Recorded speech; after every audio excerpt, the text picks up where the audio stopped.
Welcome to Sodo Creations, where we make your imagination a reality. We're starting out with these white balloons from Qualitex, 5 inches, 16 inches, and 11 inches. Those are the 3 sizes we're going to be using today.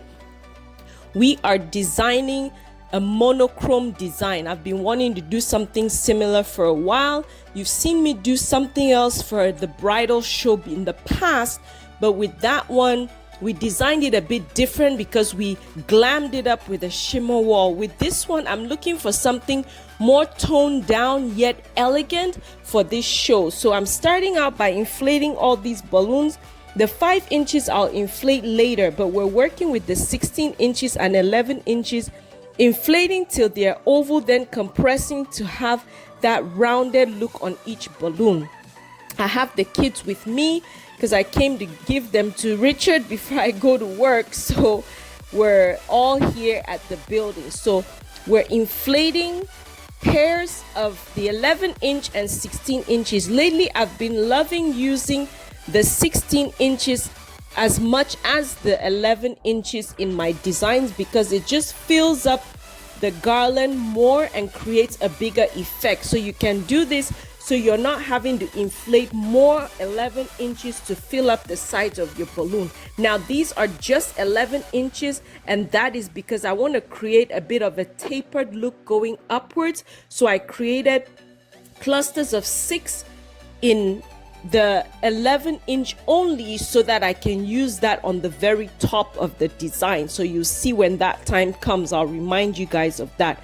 But I also have these leaves that I'm putting some glue on the end so they don't pop the balloons, and that is what you're seeing right there. I have a pan of hot glue. I just roll that inside and let it sit. It creates that blob on the end to prevent them from popping. So now we're forming all our clusters of 6 balloons. I always do 6. Some people like 8, but I prefer 6 because the balloons are not squished together. If this is your first time tuning into the video, welcome. Thank you so much for being here. I hope you consider subscribing to the channel. We provide videos that show you how we decorate for events, various events, sometimes balloons, sometimes full hall setups, but I take you along with me and I explain how I go about everything. We also do drapes. If you're already subscribed, thank you so much for being here each week or every time I post a video to watch, and I love all the comments that you provide and all the questions you guys ask. So now, in order for me to prep and save time, I'm forming my garlands ahead of time. Not the full garland, but enough that will fit my bags. So I'm putting them together. It'll save me some time once we get to the venue, and it'll be easier and faster to assemble. Usually I'm always crunched for time when I get to the venue, so this helps a lot. Some people have asked me in the past how I transport my balloon. Now I have a truck, so I use the truck, but in the past I would inflate probably half of the amount that I would use, and the rest I would inflate at the location of the venue. But today we're going to inflate as much as we can, and then we'll move on to the venue tomorrow. So we're working on the 5 inches now. I just inflate enough, make sure they're the same size, and tie pairs together. And with the pairs, I'm gonna form quads, so 4 balloons intertwined together, just to give me filler balloons for when we get to the venue. Be easier for me to put them on the garland. Initially, I thought I would create little ropes of balloons, that way I can put them in each area, but I decided to just fill this in with the clusters and just leave it at that. But I know I have tutorials on the balloon ropes. If you guys want to see that, just check out the playlist and you'll be able to see. I could link that also in the description. In addition to the other monochrome, it was also an all white, but it had a shimmer wall that was really pretty as well. So I'll link all that below. So once we're done inflating everything, we're gonna head on to the venue.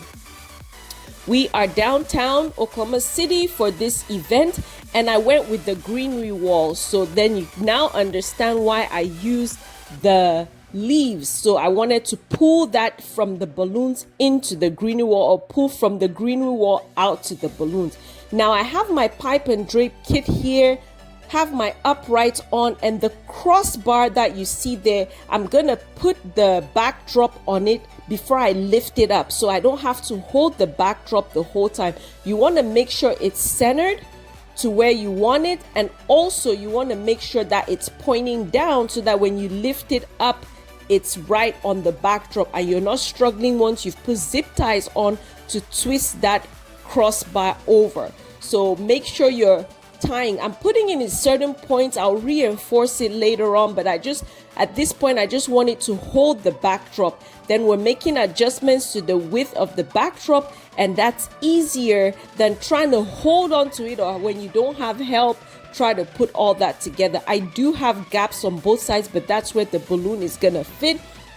If I was creating balloons only on one side, I would cover the upright of one side and leave just the exposed side for the balloons. Now we have our bride to be neon sign. We're gonna attach that to the backdrop. This just has a chain around that comes apart, so I'm able to take that off, wrap it around my crossbar, pull that through, and then just clip that on, so it makes it a lot easier. And because the hedge wall has holes in between, I can just pick up that cord that's hanging down and just thread that through the back. I'm trying to find an electrician here so he can help me connect some power to this area so that I don't have to use an extension cord. So that's what we're doing right there. Here comes the balloons. Now I have the bags that I already pre-inflated. This is the garland I'm trying to pull out without popping any balloons. Once I get that out, I'll straighten everything out, make sure they're aligned and none are like wonky all over the place. But I want to straighten everything out and then we'll get to designing.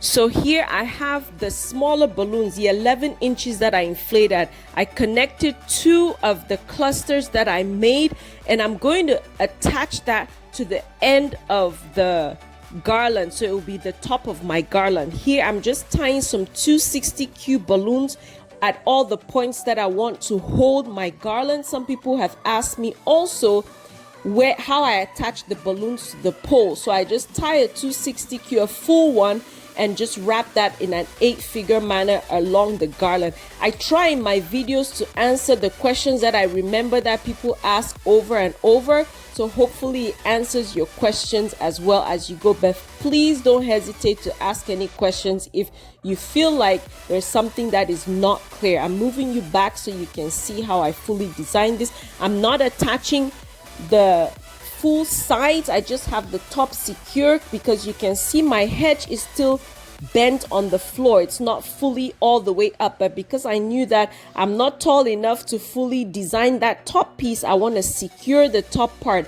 The balloons I'm inflating are for the top piece of the other garland because I did not inflate 4 clusters. So I have my 2 clusters there that I'm attaching now to that top to then secure that on the top. So I have 2 clusters of the 11-inch balloons because it's giving that tapered look. You can see the garland gets a little bit wider as you come down, and that's what I was trying to go with. So making adjustments, of course, every time you're designing, you have to step back, take a look at what you're designing, make sure it's looking how you want it to. Before I raise it up, I'm gonna put some of the filler balloons as well because I won't be tall enough and I didn't bring my ladder to climb all the way up there to put the filler balloon. So it's easier once it's down, then we can attach all our filler balloons and then we'll raise the backdrop up to continue to design.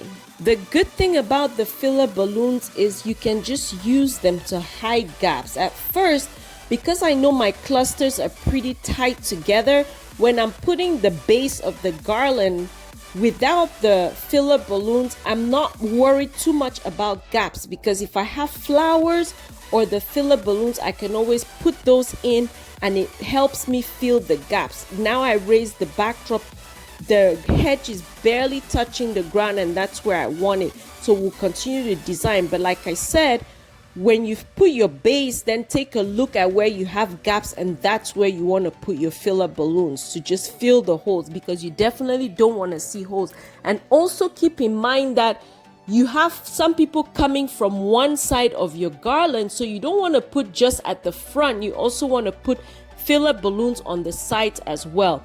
Here I'm just adding to the bottom since it wasn't long enough to just fill that bottom part and securing it in place. So there you have it, making adjustments again and filling the base on this other side just to even things out. It's not a perfect even design because this is an organic look. We just want kind of that flowy look going on here, and then our florals added to, or our leaves added to. But first, let's put all of our filler balloons, and then we're going to add this. So please don't forget to subscribe.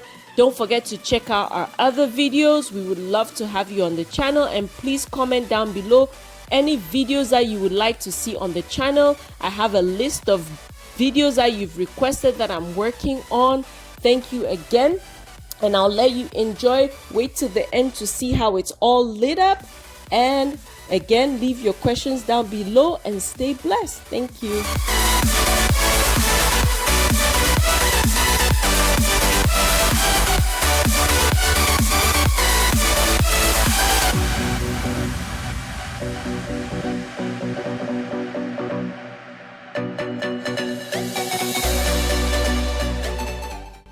I just noticed this piece and thought I would explain. So I'm using half a 260Q. So I cut it in half and I'm tying it on two of the ends of the clusters and wrapping it around the bigger balloons. With the other filler balloons, I just used the rubber band, but because I have bigger balloons and the rubber band can't go around the bigger balloons, this method allows me to put the filler balloons right where I need to put it without worrying about the rubber band popping. So that's another method of attaching your filler balloons. Now we're just going to add that greenery and watch how it just pulls everything together and doesn't look disassociated. They're all connected and everything just looks beautiful. Thank you so much for watching. Be blessed.